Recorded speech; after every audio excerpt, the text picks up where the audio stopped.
Estamos aqui para mais um Nossa Língua Portuguesa. No programa de hoje eu continuo a conversa com o professor, linguista, autor de livros e tudo mais, tudo relativo à língua portuguesa, grande mestre Evanildo Bechara.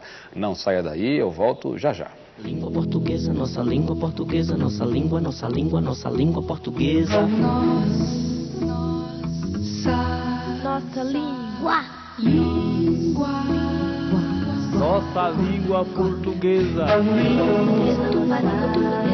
Nossa língua portuguesa, nossa língua. Nossa língua, nossa língua portuguesa. Nossa língua, nossa língua, nossa língua portuguesa. Nossa língua, nossa língua. O Nossa Língua Portuguesa de hoje recebe pela segunda vez o professor Evanildo Bechara. Nós vamos continuar a conversa que iniciamos num programa anterior. Professor Bechara, vamos continuar aquela conversa que tomou por ponto de partida, né, o importante livro que o senhor escreveu pela Ática, né, Ensino da Gramática. Opressão? Liberdade? Nós, de certa forma, conduzimos a conversa para a resposta a essa pergunta, mas ela não foi dada explicitamente. Né? Então, eu pediria ao senhor que fosse explícito agora na resposta. Claro. Opressão ou liberdade? Bom, todo ensino de gramática será opressão se ele fizer uma redução da realidade linguística. Se ele quiser, por exemplo, que a escola seja apenas o apanágio da língua do povão, ou se a escola quiser que o aluno fique encastelado na língua culta. O professor deve mostrar ao aluno que a língua está à sua disposição. A língua não é imposta ao homem. O homem dispõe da língua para a expressão adequada dos seus sentimentos, emoções, conhecimentos, etc. Então, se ele, aluno, estiver fazendo uma carta, escrevendo uma carta para um amigo, ele pode perfeitamente usar construções que pertencem à norma familiar. A essa variedade. A essa variedade. Pode começar frases com pronomeato, né? Ele pode, por exemplo, usar o verbo ir com a preposição em. Ele pode, por exemplo, dizer hoje é 15, porque são variedades que se usam, são fatos de língua da chamada variedade popular, variedade familiar. Mas esse mesmo aluno que se expressa dessa maneira precisa também saber que quando ele for em seu nome e em nome de seus colegas, fazer um discurso de final de curso, agradecendo aos pais, aos professores, aos funcionários e parentes, toda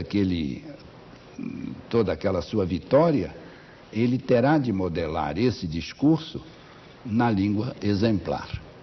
Portanto, o ensino da gramática será opressão se ou na modalidade populista ou na modalidade elitista, o professor insinuar ao aluno que só existe uma língua, que é aquela ou popular ou erudita.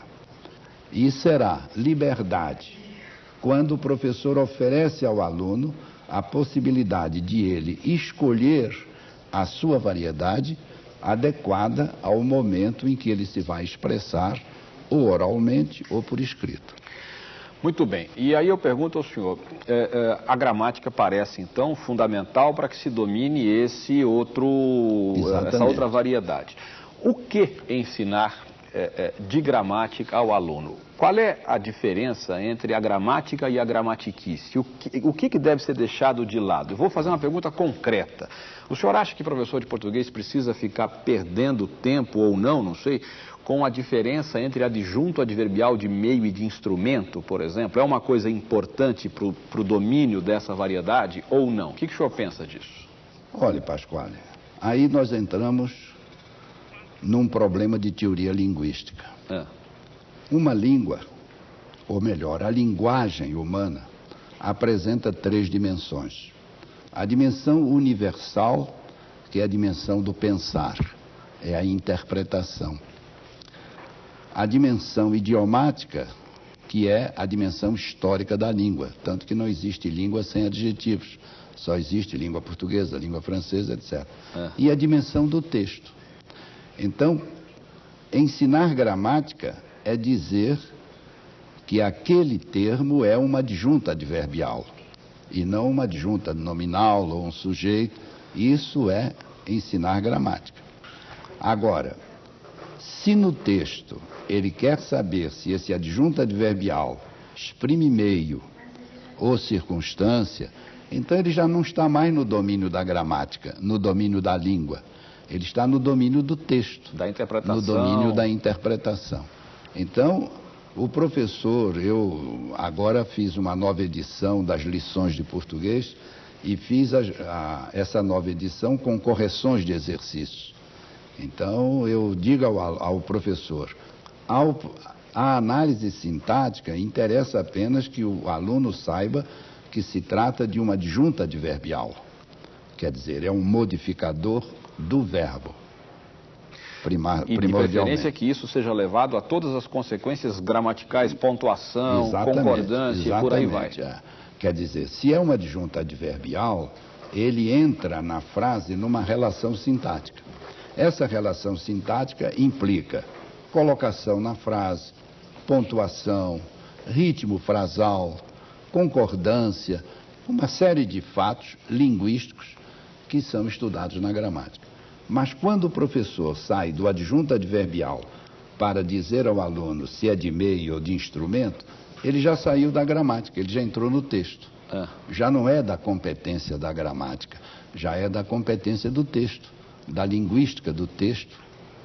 E aí o professor pode até usar isso como elemento, pode até não, deve usar como elemento enriquecedor para mostrar como o escritor trabalha com isso. Machado de Assis tem um exemplo maravilhoso que foi abordado num vestibular aqui de São Paulo, do trecho em que ele fala: Marcela amou-me durante 15 meses e 11 contos de réis. É a construção da ideia de tempo com o dinheiro, né, que mostra a relação de interesse e tal. Isso tem que ficar para essa parte. Isso tem que ficar para essa parte. Quer dizer, a dimensão universal exige que o aluno se expresse, aliás, foi o artigo, o tema do seu último artigo no Globo, ordem e clareza. Então, ordem e clareza são problemas da dimensão universal, porque são problemas que tocam a construção do pensamento. Tanto que se erra quando se repete a frase francesa, que se diz: o que não é claro não é francês. Não é? O que não é claro. Não é a língua francesa que é responsável pela clareza. Quem é responsável pela clareza é a ordenação do pensamento, que não é língua. A ordenação do pensamento é outra coisa. Não é? Por exemplo, os vestibulares hoje, chamados de língua portuguesa, usam e abusam da interpretação e quase não dão fatos de gramática. Porque uma prova de gramática inteligente pode ser feita inteligentemente e pode aferir o conhecimento que o aluno tem da língua. Mas quando se transforma uma prova em prova de interpretação, nós não estamos fazendo uma prova de língua portuguesa. Estamos fazendo uma prova de maturidade de interpretação textual. E um francês, um inglês, um alemão que saiba porcamente o português, mas que tenha maturidade, pode responder cabalmente àquelas perguntas de interpretação. Que não vão refletir a situação dele no que diz respeito ao domínio da língua. O que tem acontecido é que cada vez mais a gramática está sendo afastada não só dos alunos, mas também dos professores. E quando os professores fazem prova de gramática, como não a sabem, o resultado é que não fazem questões corretas. E essas questões mal feitas são amanhã contestadas pelos professores dos colégios e dos cursinhos. E essas questões são automaticamente anuladas. Um professor de português tem que ter uma boa formação teórica, linguística, para justamente saber que objeto é objeto de estudo. Se é o pensamento, se é a língua ou se é a organização textual, não é? Essas pesquisas que o senhor faz, esses trabalhos todos que o senhor faz voltados para o professorado, que resultados o senhor vê, o que chega ao senhor como volta desse trabalho, como é que está isso no seu trabalho especificamente? O trabalho de professor no Brasil é como se nós fôssemos um capitão sem exército. Sim. Não é? Porque, de um modo geral, trabalhamos sozinhos. Em vez de nós darmos as mãos, e os linguistas, os gramáticos, os filólogos trabalharem para um fim comum, de um modo geral, eles trabalham nas suas fronteiras com as suas armas voltadas uns para os outros. E o resultado é que quem sofre é o aluno, é a qualidade do ensino e é o desperdício do futuro do Brasil. Porque na medida em que a educação é levada a mau termo, automaticamente o futuro do país fica muito problemático, não é? Então é preciso que os professores que estão envolvidos, quer no curso fundamental, quer no curso médio, quer no curso superior, trabalhem harmonicamente, porque todos nós trabalhamos para um fim comum, que é a educação integral do homem para viver em sociedade, não é? Agora, os resultados são, no meu caso, são bons naquela turma a que nós estamos dando aula, ou para aquela plateia a que nós estamos falando, e o resto do Brasil. Então é necessário que haja a possibilidade de nós fazermos um trabalho melhor. Uma vez eu já dei um conselho a um secretário de educação, que naturalmente, por muito bom senso, não aceitou, que era o seguinte: fazer com que os velhos professores que ainda sabiam língua portuguesa, em vez de darem aulas, orientassem os professores novos que entravam na rede estadual. De modo que um professor como Otto Moacir Garcia, especialista em redação, grande mestre, levaria para 10 alunos, 15 professores, não é? 10 professores, 15 professores novéis que estavam começando a técnica de ensinar redação. O professor Cury, o professor Omar Guterres da Silveira, quer dizer, cada professor na sua especialidade. Cury, que o senhor diz, é o Adriano da Gama Cury. É o Adriano da Gama Cury, não é? Esses colegas iriam, em vez de dar aula para alunos que quase sempre não querem aprender, não é? Os alunos passam pela escola e hoje os alunos, de um modo geral, na escola média, vão para a escola para merenda escolar, não é? Então, retrato do Brasil. Em vez de esses professores darem aula para 20, 40, 50 alunos em sala de aula, dariam aulas, orientavam os colegas novos que começavam o magistério e que iriam aprender a dar aula. Aliás, é o que se faz na Alemanha. Na Alemanha, um professor, depois de formado, ele tem 2 anos para trabalhar em escolas sob a orientação de professores de pedagogia e das disciplinas que eles lecionam. E no final de 2 anos, eles são submetidos a uma prova. Se aprovados, continuam no magistério. Se não aprovados, vão fazer outra coisa. Sim. E é o que está acontecendo no Brasil, né? Com esses salários aviltantes. Não adianta colocar na escola computador. É preciso que o governo se volte para a formação do professor. E é curioso observar, Pasquale, que o Brasil já teve uma educação de excelência. É verdade. No Império, o imperador pagava a um professor do Colégio Pedro II o vencimento de um ministro de Estado.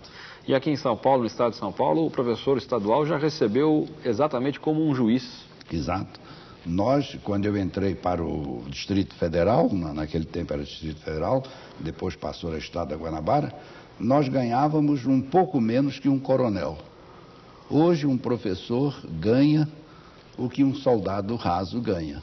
Quer dizer, um professor que ganha R$230, R$300 por mês, não paga nem o trabalho... Nada. Não é de uma babá. Uma babá não paga o açúcar que ele precisa ingerir para repor a energia. É como dizia Humberto de Campos, não compra. O Humberto de Campos dizia que gastava o miolo da cabeça para poder comprar o miolo do pão, não é? O nosso professor nem o miolo do pão comprará condignamente. De modo que a primeira missão do governo estadual, municipal, federal, é voltar a dar ao professor a dignidade que ele teve até há 30 anos, 40 anos atrás. Bom, professor, eu vou mostrar aqui uma das suas obras, né?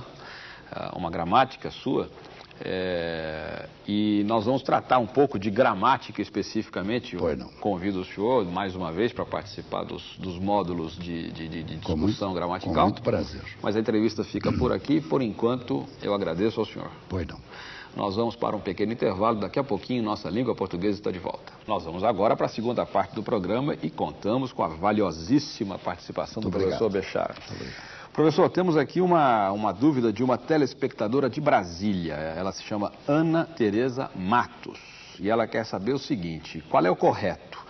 Ela foi uma das atletas que mais ganhou medalhas ou ela foi uma das atletas que mais ganharam medalhas? É aquela velha discussão do dos quê? Ele é um dos deputados que mais luta pela aprovação da emenda ou ele é um dos deputados que mais lutam pela aprovação da emenda? O que o senhor tem a dizer a respeito? Olha, do ponto de vista gramatical, as duas são válidas porque estão registradas na história da língua. Não é? O professor, o catedrático da Universidade de Coimbra, escreveu um trabalho sobre dos que, chamando a atenção para o fato de que, do ponto de vista gramatical, as duas construções são válidas.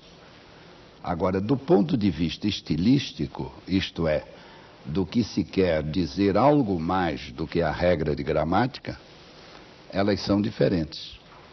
Um dos que mais trabalhou, a ênfase está no deputado, no caso, deputado, no atleta, não é no atleta. E um dos que mais trabalharam, o deputado já ficou somado ao grupo das pessoas que trabalharam e automaticamente não lhe cabe a ênfase que se lhe daria se colocasse o verbo no singular. Então é preciso bem distinguir isso, e é nesse sentido que a língua não é opressão, é liberdade. Ela não é opressão porque não é uma e a outra não. Do ponto de vista gramatical, ambas estão certas. Por quê? Porque ambas têm o consenso dos escritores. Há casos onde não há possibilidade de duplo emprego, porque o aí é exclusivo, é restritivo. Neste caso específico das medalhas, ela foi uma das atletas que mais ganhou medalhas, que mais ganharam medalhas. Se tomarmos por base a ideia de que se queira dizer que não foi ela apenas a que ganhou, ou nem foi ela a que mais ganhou. Isso. Se a intenção for deixar claro que várias atletas ganharam medalhas e ela é uma das... É uma das. Parece preferível... O plural, claro. O plural. Quer dizer, o plural embute a atleta no grupo de atletas que ganham medalhas. Agora, o singular destaca. Todas ganharam, mas ela se destaca das demais. Então, as duas construções são exemplificadas. Isso mereceu no francês um artigo de um sintaticista francês, Tobler, que está aproveitada na sintaxe histórica do professor Said Ali. Na sintaxe histórica do professor Said Ali existe um capítulo onde se faz consideração a respeito desse uso. Ana Tereza, ficou aí a resposta para você, Ana Tereza Matos, e escolha de acordo com aquilo que você quer enfatizar, de acordo com a sua necessidade, com o contexto, com a informação, com tudo isso. É isso. Nossa língua portuguesa. Professor Bechara, num dos últimos artigos que escreveu para a Folha de São Paulo, o Otto Lara Rezende, grande escritor brasileiro, mineiro, Claro. né, se queixava da morte do cujo. Ele dizia: o cujo bateu asas e voou. É isso mesmo. E por aí vai. O cujo realmente bateu asas e voou, não? Eu vou aqui ler uma frasezinha que foi vista aí numa... A loja está prevista para ser inaugurada em maio, né?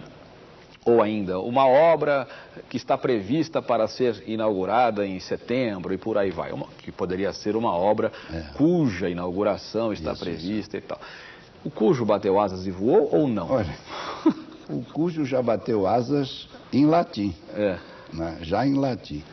Porque as duas línguas românicas que usam hoje de cujo são o português e o espanhol. As outras línguas deram outras orientações para substituir o cujo. De modo que o cujo é um desses problemas de fragilidade linguística que a pouco e pouco vai sendo desgastado e acaba desaparecendo, não é? Mas, na realidade, o português e o espanhol ainda conservam o emprego do cujo. São as duas únicas línguas que conservam, porque são línguas, o português e o espanhol, são línguas periféricas, e as línguas periféricas são arcaizantes. Agora, o que nós podemos dizer é que o cujo está hoje restrito ao estilo formal, não é? A língua coloquial, espontânea, a língua falada, procura outros recursos e até alguns desses recursos já se insinuam na literatura, com o emprego do de que em lugar do cujo, não é? Já aparece isso. E é curioso que enquanto o cujo está desaparecendo, o onde está entrando no lugar está dele. entrando no lugar, não no lugar dele, mas para tudo, não é? Para tudo, Para tudo, uma panaceia. É uma panaceia, um passe-partout que serve para qualquer coisa. Então, na realidade, o Otto Lara Rezende tem muita razão e cabe à escola, que é a grande defensora da exemplaridade da língua, e cabe à escola lutar pela sua sobrevivência. Quer dizer, podemos ainda dizer que o cujo, apesar de estar cansado, respira. Não morre na praia. Respira. Então vamos voltar à frase aqui. Uma obra cuja inauguração está prevista para o dia tal. Isso se tratando de língua padrão, de língua exemplar, de texto escrito, formal e por aí vai. Exato. É isso. Nossa língua. E aí, ele engoliu os caroços ou engoliu os caroços? O professor daqui a pouco vai trocar duas palavras a respeito comigo, mas eu vou chamar os meninos da Legião Urbana, que vão cantar um trecho de uma canção Há Tempos. Vamos lá.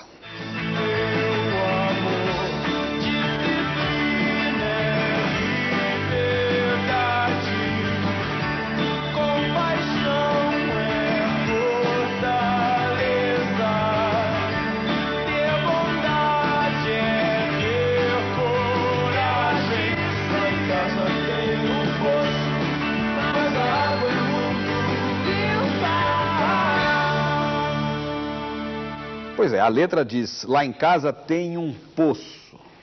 E se lá em casa tivesse ou houvesse dois, teríamos dois o quê? Poços. Dois poços. Nós pegamos aqui uma lista, professor, Ainda está em Poços de Caldas. Está em Poços de Caldas, né?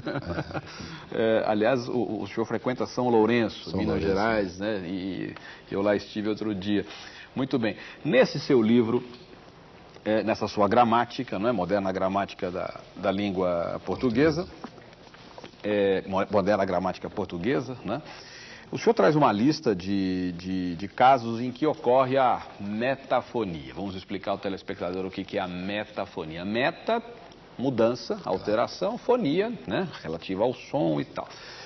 É aquela velha discussão. Quando é que o plural abre, quando é que não abre? Queria que o senhor trocasse comigo, por favor, duas palavras a respeito. Pois não. O que ocorre é o seguinte, é que as vogais breves em latim, muitas vezes passam, quase sempre passam para o português, para O aberto. ou é aberto, e aberto. Não Vamos é aberto. exemplificar. Por exemplo, uma palavra como porta, não é? Ela é aberta em latim, uma vogal breve, e no português está representado pela palavra porta com O aberta. Quando a palavra representa uma vogal que no latim sofre metafonia, essa vogal é fechada, não é? E quando essa vogal não sofre metafonia, ela é aberta em português. Então esse é o problema histórico. Agora vem o problema já não mais latim-português, mas português-português. Então é o problema da analogia. É o problema da analogia. Quem sabe espanhol, de um modo geral, resolve bem esse problema. Porque em espanhol não existe como em português, O aberto, O fechado, E aberto, E aberto, E fechado. O espanhol ditonga as vogais breves latinas. De modo que enquanto o português é porta, o espanhol é puerta. Enquanto o português, por exemplo, a palavra ovo, no português é fechada, mas o espanhol prevaleceu como timbre aberto, daí o espanhol huevo, não é? Huevo. Então, no problema do português, nós temos que ver como os dicionários, os bons dicionários e as boas gramáticas recomendam. É um caso em que o falante tem que se guiar por um modelo estabelecido. Por um estudioso que penetrou nesse universo e conseguiu. É um problema da língua, é um problema. Então, o conselho é, nesses casos, consultar o dicionário e as gramáticas, que são livros que foram feitos para serem consultados, não é? Também. É preciso que a pessoa se lembre disso. Um dicionário é feito para ser consultado. Eu vou rapidamente aqui ler 2 ou 3 casos aqui de plural que sofre metafonia. Miolo, miolos, né? Caroço, caroços, corpo, corpos e por aí vai. Que não sofrem acordo, acordos, almoço, almoços, bolo, bolos, bolso, bolsos e por aí vai. E, de qualquer maneira, as listas todas estão por aí. Os bons dicionários costumam indicar entre parênteses ali. Exatamente. Isso, claro, em se tratando da língua exemplar, como chama o professor Bechara. Professor, muitíssimo obrigado ao senhor pela presença. Eu é que agradeço mais uma vez estar aqui, estar com a equipe, não é, da TV Cultura, e dizer que todas as vezes que quiserem me honrar com o convite, cá estarei para conversar com os colegas. Tenha certeza de que o senhor será sempre bem-vindo aqui. Muito obrigado. Até o próximo programa. Tchau. Língua portuguesa, nossa língua portuguesa, nossa língua, nossa língua, nossa língua portuguesa. Nossa língua. Nossa língua portuguesa. Nossa língua portuguesa, Nossa língua, nossa língua portuguesa. Nossa língua portuguesa. Nossa língua, nossa